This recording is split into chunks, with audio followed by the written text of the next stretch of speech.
terkait dengan titik-titik akupuntur pipi sepertinya ya.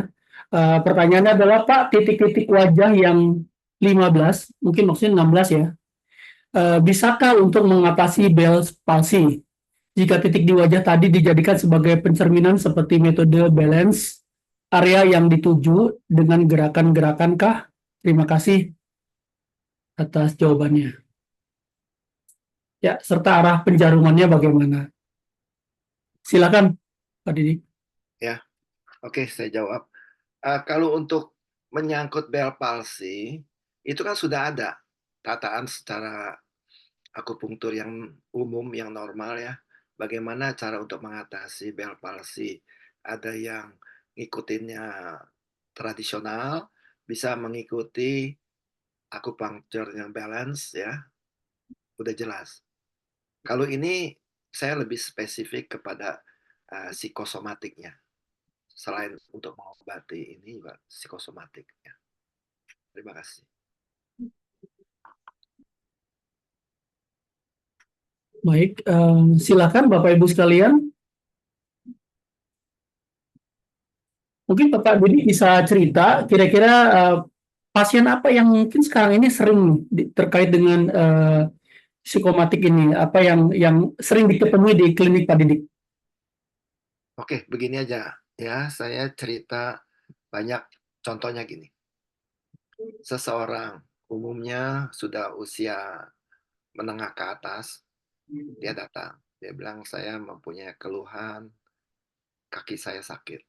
Ambil contoh lah yang paling mudah, lutut. Lutut saya sakit. Saya periksa.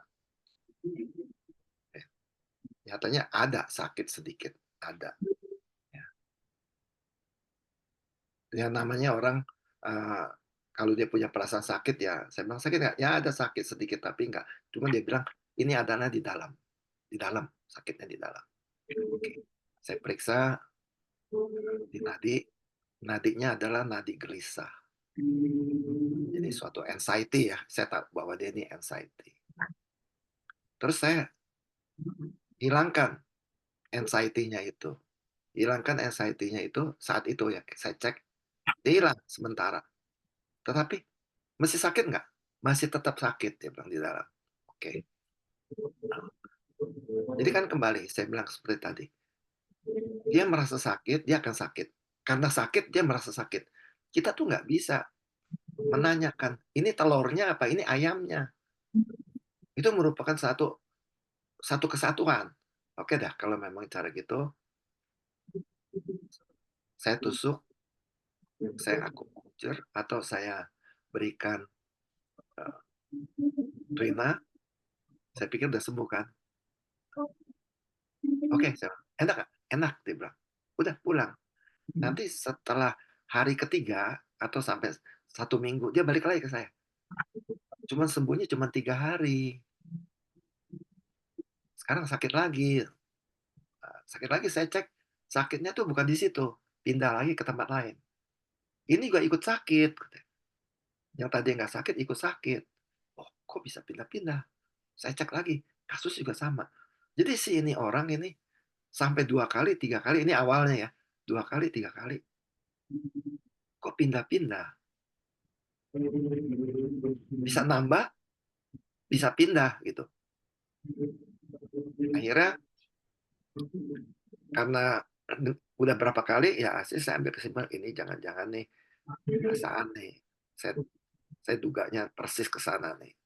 Ya, lakukan dengan tindakan akupunktur ini. Nah, itu cepat. Begitu tindakan langsung. Saat itu dia merasa tenang. Seminggu kemudian dia bilang, ya udah gangguannya udah ringan. Dia bilang, ringan. Paling 2 kali atau 3 kali. Cukup. Itu yang sederhana. Tapi intinya adalah kita harus korek. Penyebabnya itu apa? Kita harus bantu. Kalau enggak, dia akan kayak main pingpong. Main tenis meja itu. Tak, tok, tak, tok, tak, tok. Bolak-balik terus. Kasihan. Umumnya psikosomatiknya tuh eh, gangguannya adalah gangguan dengan urusan orang yang dekat biasanya. dengan keluarga, dengan sobat dekat. Itu. Kalau orang yang nggak kenal, dia nggak ada. Nah, ini caranya demikian untuk mengetahui dan menyangkut soal kalau titiknya bagaimana, itu variasi.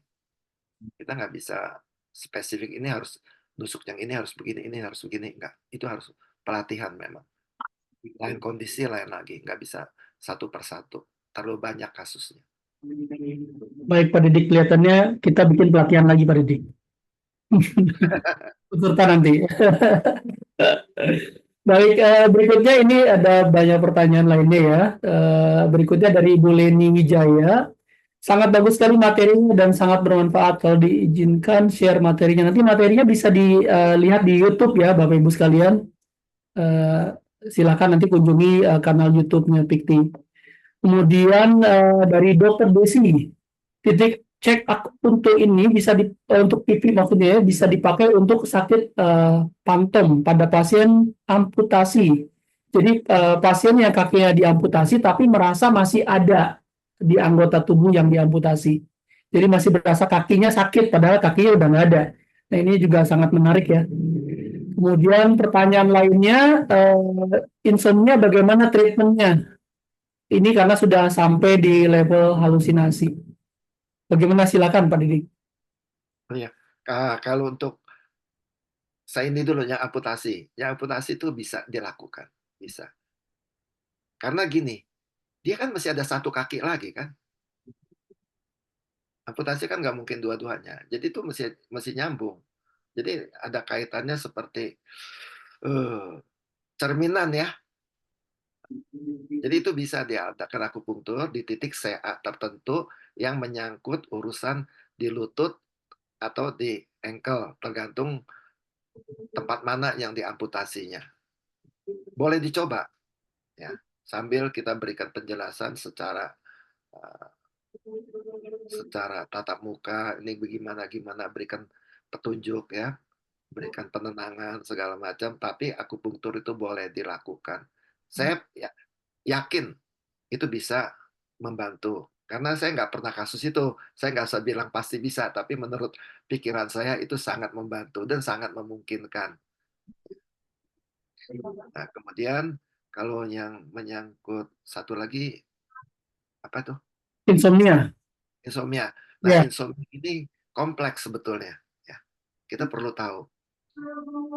Ada insomnia karena psikis, misalnya contoh ini, karena dia dapat rezeki bagus, dia nggak bisa tidur. Dan nggak bisa tidurnya itu berkelamaan, berkepanjangan. Ya, karena dia uh, sensasi terus. Itu kasusnya bisa dengan cara gini. Ada lagi yang insomnia itu karena cuaca. Saya ambil contoh. Dia jalan kepanasan. Ya. Dia campur semacam kayak migrain, campur vertigo. Dia juga nggak bisa tidur. Jadi insomnianya ini harus jelas. Apakah insomnia itu kejiwaan atau insomnianya itu karena PPL, penyebab penyakit luar. Bisa juga apakah itu PPD dalam karena dia sakit dalam organ, nah dia juga insomnia. Maka kita nggak bisa bilang mengobatin berdasarkan dari nama penyakit. Kita mengobatin harus melihat sindromnya. Insomnia itu sindromnya apa? Nah ini yang saya hanya bisa jawab. Baik. Berikutnya kita masuk ke pertanyaannya adalah terkait dengan dari Cikgu ya. Bagaimana dengan penanganan kasus anxiety disorder dan juga skizofrenia dengan pendekatan pengobatan TCM? Silakan. Khususnya hal ini akupuntur. Ya, Apakah ini juga perlu karena kan memang tadi seperti apa yang disampaikan oleh Pak Dik bahwa kita harus lihat penyebabnya ya, sindromnya. Ya. ya, sama aja. Kalau yang penyakit itu kan namanya kan istilahnya kan istilah medis kedokteran. Ya, kita nggak bisa mengobatin tuh berdasarkan dari rumusan dari istilah medis, langsung kita bisa memberikan titiknya. Kita kembali lagi kepada sindromnya. Sindromnya itu bisa dikonfirmasi secara TCM, yaitu kita melihat lidahnya seperti apa, apakah dia ada yang membara, kan kelihatan dari lidah. Kemudian kita lihat dari nadinya, merasakan nadinya, gambaran nadi kan di TCM itu ada 28 gambaran nadi. Nah, apakah dia nadinya nadi gelisah, apakah dia nadinya lemah, apakah dia nadinya kuat, ataukah dia nadinya tidak teratur, nadinya tertahan, nadinya lembut, nadinya pendek, ada nadinya panjang. Jadi banyak macam. Ada 28 nadi. Jadi berdasarkan 4 macam pemeriksaan, baru kita bisa menentukan apa pengobatan untuk yang di gangguan ini. Jadi nggak bisa berdasarkan nama penyakit. Saya hanya bisa jawab ini dulu. Baik, Pak Didik. Ini juga ada yang bertanya, Pak Didik praktek di mana? Nah, kalau boleh tahu, mungkin minta nomor telepon dan alamatnya sekalian. Nah, kalau nama dan nomor telepon sama ini nomor telepon bolehlah nanti di chatting di itu aja di WA. Tapi kalau nama tempat praktek saya agak sulit untuk memberitahunya karena alamatnya saya nggak punya kartu nama. Saya ada praktek saya itu lebih banyak mobile ya berdasarkan perjanjian. Baik, Pak Didik.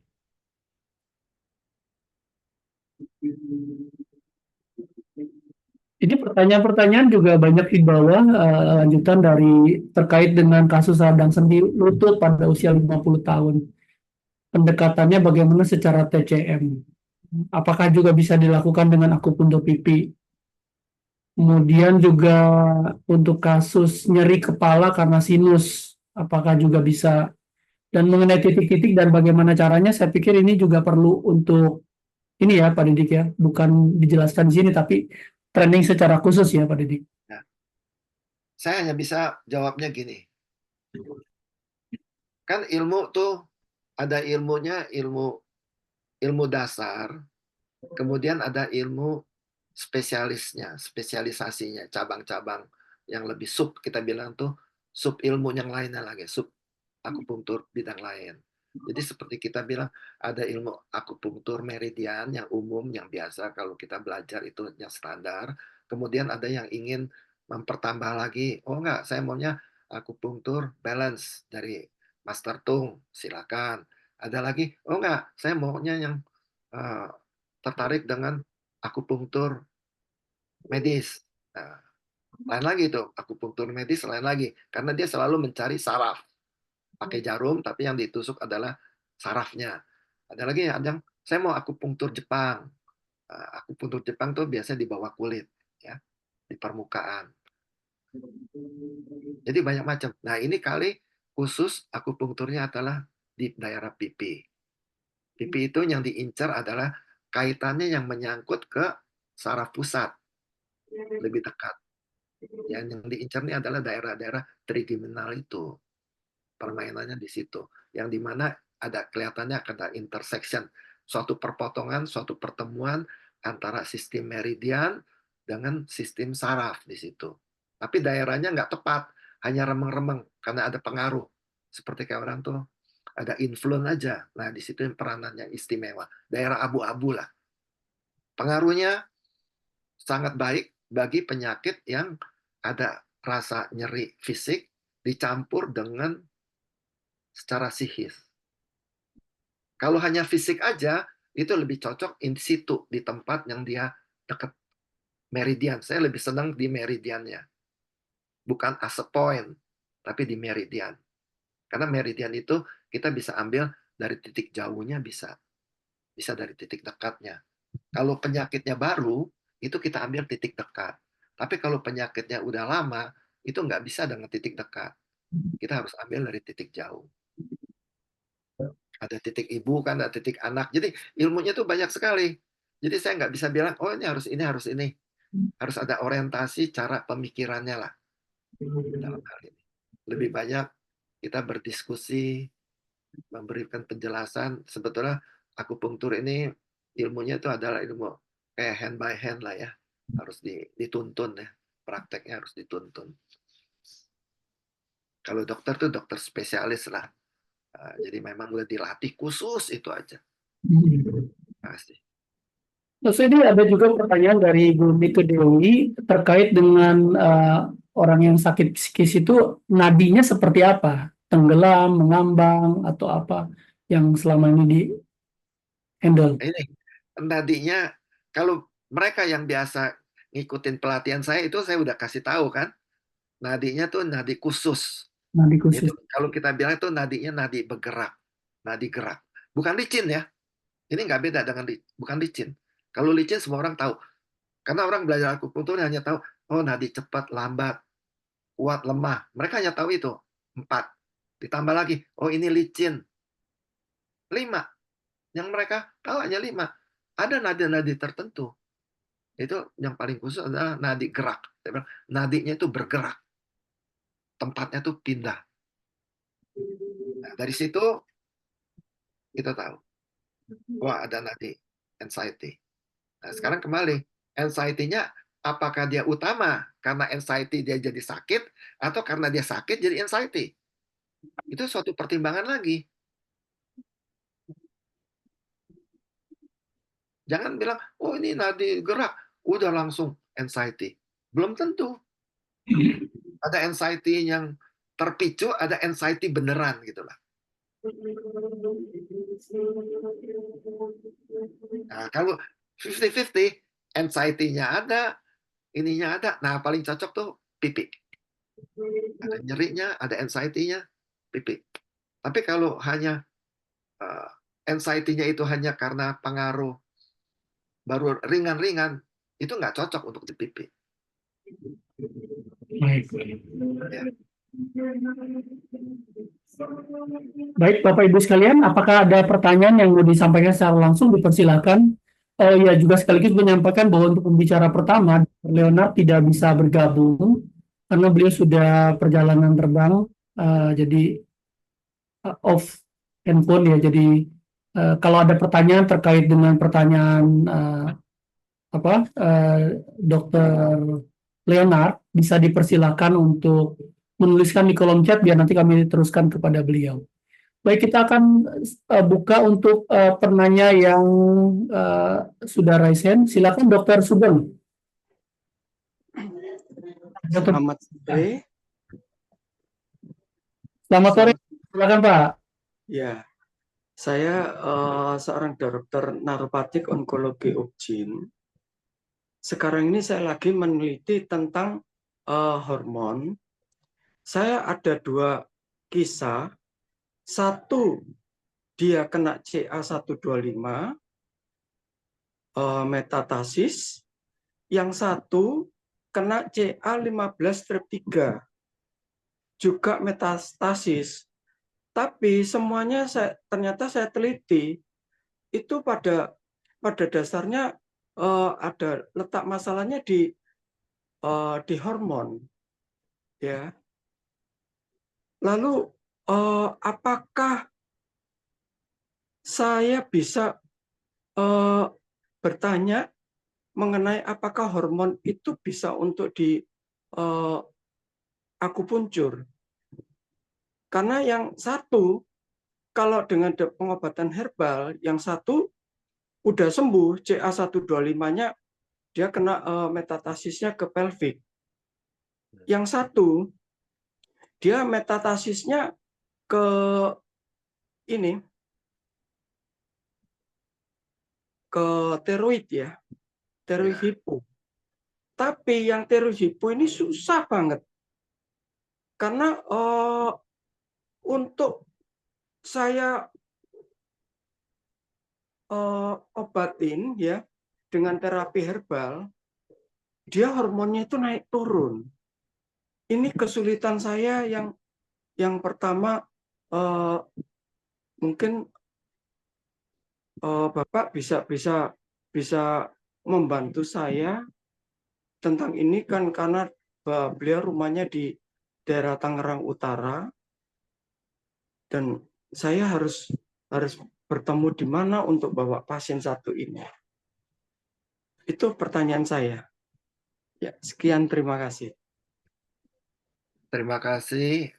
Dokter Sugeng, ya saya jadi malu ini. Kok saya bagaimana? Beginilah dok ya, saya sangat senang. Sebetulnya kalau untuk menangani yang cancer ini, memang saya lagi tunggu-tunggu waktunya tuh bagaimana. Bukan saya ahli, tapi saya ada interest, ingin tahu lebih banyak. Ada beberapa akupunktur, titik akupunktur khusus untuk menangani CA itu, ya. Kalau memang ada waktu, kita nanti janjian ketemu, Dok. Tapi saya ini kan sekarang masih ada di Toronto, Kanada ya, sampai September. Jadi kalau udah akhir September tuh saya bebas, saya bisa janjian dengan dokter. Uh, saya nggak perlu ketemu dengan pasien dulu. Mungkin enaknya bisa bicara-bicara, cari waktu dengan dokter, kita diskusi dulu, semacam kayak ya berteman lah, cerita-cerita kurang lebihnya bagaimana, nanti baru kita ambil tindakan bersama. Karena untuk menangani cancer ini kan terlalu variasinya itu banyak sekali ya, nggak bisa ada suatu jaminan saya bisa sembuhkan atau saya bagaimana. Semua kita hanya dalam bentuk usaha. Begitu juga dalam sistem tradisional akupunktur. Dia nggak bisa bilang, oh ini saya obatin bisa sembuh. Enggak. Semua kita hanya bisa usaha dengan kemampuan kita masing-masing, kekhususan kita, tapi tetap Tuhan yang memberikan jalan. Apakah ini bisa disembuhkan atau ini tidak bisa disembuhkan. Nah, untuk itu boleh nanti kontak ke saya, ya. Saya nanti nomor HP saya ada di situ. Jadi nanti bisa juga dengan email untuk saat-saat yang emergency ini, dokter bisa email saya. Nanti tolong kasih tahu Pak Rudi nomor Baik, email saya nomornya dan email ya. ya, sama WA supaya bisa kontak langsung. Jadi saya maunya yang nangani nanti tetap dokter Sugeng, bukan saya, karena itu kan kliennya pasiennya pasien dokter. Jadi dari satu pintu lah ya. Kita hanya diskusi sama-sama. Gitu, Dok. Bagaimana?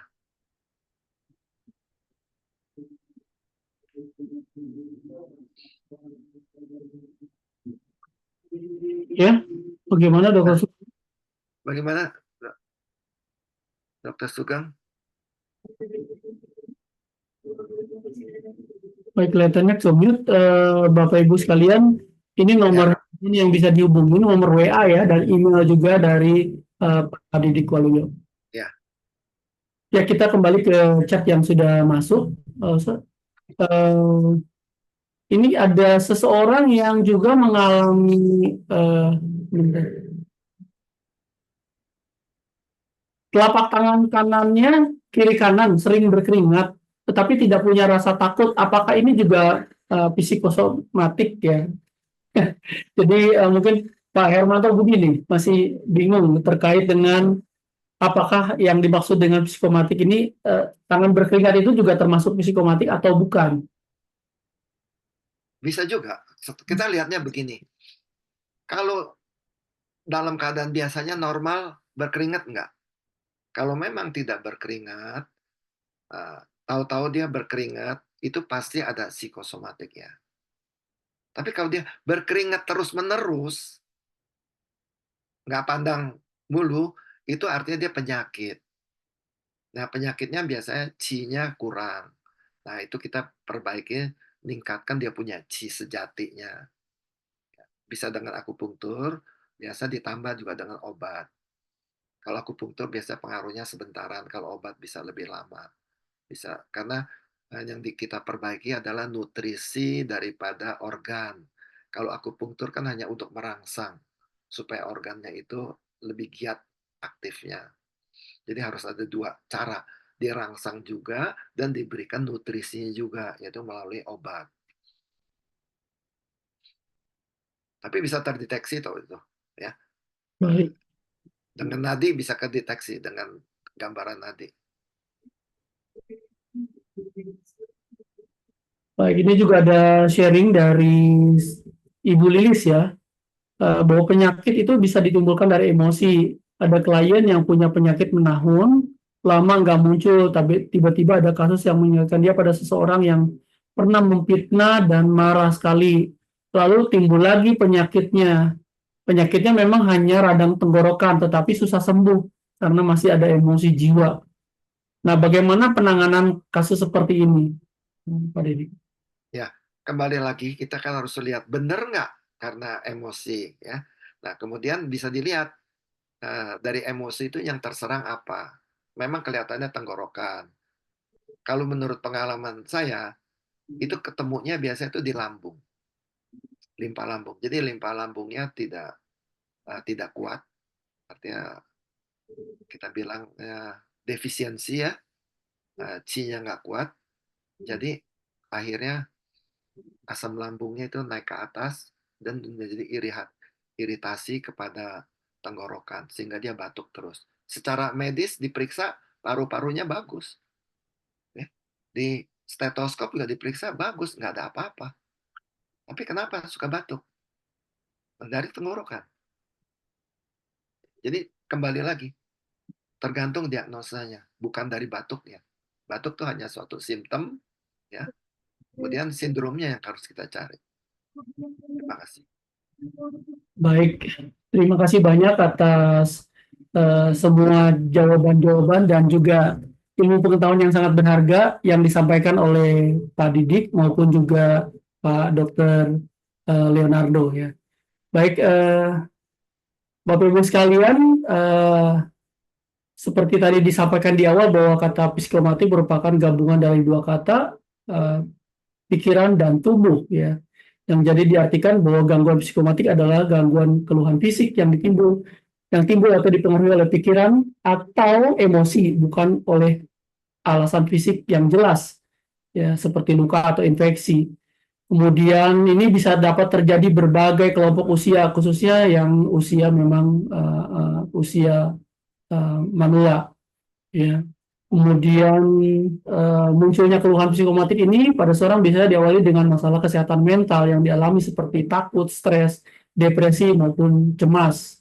Orang dengan gangguan psikomatik cenderung merasa khawatir berlebih meskipun gejala yang dialaminya tergolong ringan. Seperti tadi contoh ya, dia hanya batuk-batuk saja tapi menimbulkan hal yang tidak nyaman. Dan gejala ini bisa menimbulkan merasa stres, berada di bawah tekanan, atau saat beban pikiran meningkat. Kemudian dari paparan Dr. Leonardo diketahui bahwa masalah psikomatis nggak berdiri sendiri. Untuk menangani kasus psikomatik, dokter tidak hanya fokus mengobati gejala fisik yang dialami pasien, tetapi juga mengobati kondisi mental atau psikis yang menyebabkan munculnya keluhan fisik pada pasien. Kemudian dari sudut pandang TCM bahwa kita juga masalah penyakit atau nyeri itu bisa terjadi bila Xie tidak lancar atau darah tidak lancar. Maksudnya Qi dan Xie ya. Bila Qi dan Xie ini tidak lancar, maka akan terjadi nyeri atau penyakit dan sebaliknya. Dan menurut TCM bahwa intinya kita harus menjaga keharmonisan. Ada 7 faktor emosi yang menyebabkan terjadinya kelainan organ yang secara langsung.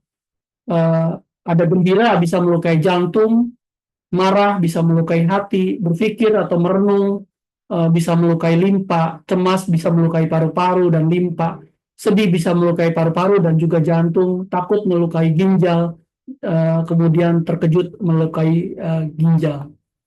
Ya, Bapak Ibu sekalian, kemudian juga bahwa ketegangan emosional menyebabkan ketidakharmonisan organ dalam.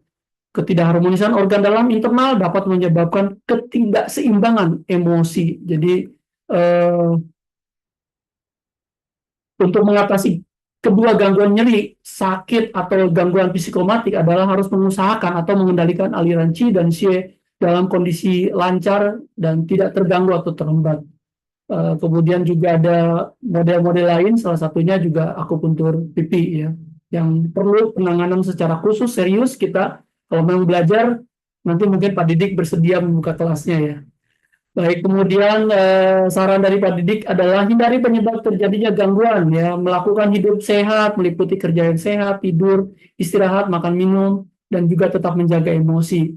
Melakukan olahraga yang sesuai dengan santai, banyak pilihan. Salah satunya adalah Tai Chi. Ayo yang mau latihan Tai Chi bareng-bareng bisa bergabung dengan juga kelasnya Pak Didik. Baik, itu saja barangkali yang ingin disampaikan. Sekali lagi terima kasih atas Bapak Ibu sekalian yang sudah berpartisipasi dalam kesempatan malam hari ini atau sore menjelang malam ini. Berikutnya kita akan sama-sama dengarkan kata penutup sekaligus juga pemberian piagam yang akan disampaikan oleh guru saya, Dr. Willy Japaris, Mars PhD dari Institut Nalanda. Silakan. Ya, selamat sore. Terima kasih moderator yang luar biasa, Rudi Suryana. Ya, juga pada narasumber kita hari ini ya, Leonardo yang tidak bisa mengikuti closure ini karena sedang dalam pesawat. Kemudian Pak Didik Waluyo ya, institusi senior. Jadi saya menyerahkan e-sertifikat ya, pertama kepada Dr. Leonardo. Ya, tapi karena tidak ada ya nanti saya titipkan aja, mungkin nanti akan diserahkan oleh panitia. Kemudian yang kedua pada Sensei Didik Waluyo, mohon diterima dengan baik. Terima kasih atas sharingnya yang luar biasa. Terima kasih. Kemudian kepada moderator yang sudah sering membantu ya di Wikti, Pak Rudi Suryana, mohon diterima dengan baik Pak Rudi. Terima kasih. Dan pada MC kita, Pak Ki Sudarto. Ya. Nah, kemudian acara Wikti selanjutnya, silakan saya kembalikan waktu ke moderator Pak Rudi untuk mengumumkan. Baik, bagi Dr. Willy Japaris atas apa yang sudah disampaikan ya. Bapak Ibu sekalian, jangan lupa nanti kita tetap mengikuti kelas seminar nasional PIKTI yang seri yang luar biasa nih. Ke minggu depan adalah seri yang ke-200 ya. Tanggal 28 Juli tahun 2024. Seperti biasa jam 14.30 terkait dengan bagaimana integrative care untuk diabetes. Nanti akan dibuka oleh Suharyanto dengan pembicaranya. Yang pertama adalah Dr. Joko Indra Junius, MSI CCHT, dan pembicara yang kedua adalah Ibu Ning Hermanto, SAG Kes. Nanti akan dimoderatori oleh Bapak Dr. Sunarto M. Hum dan juga MC-nya Dr. Insinyur Arif Bintoro ya, dan juga akan ditutup oleh Bapak Dr. Edi Iskandar. Jangan lupa tetap ikuti seminar PIKTI setiap minggu. Baik, sekali lagi terima kasih.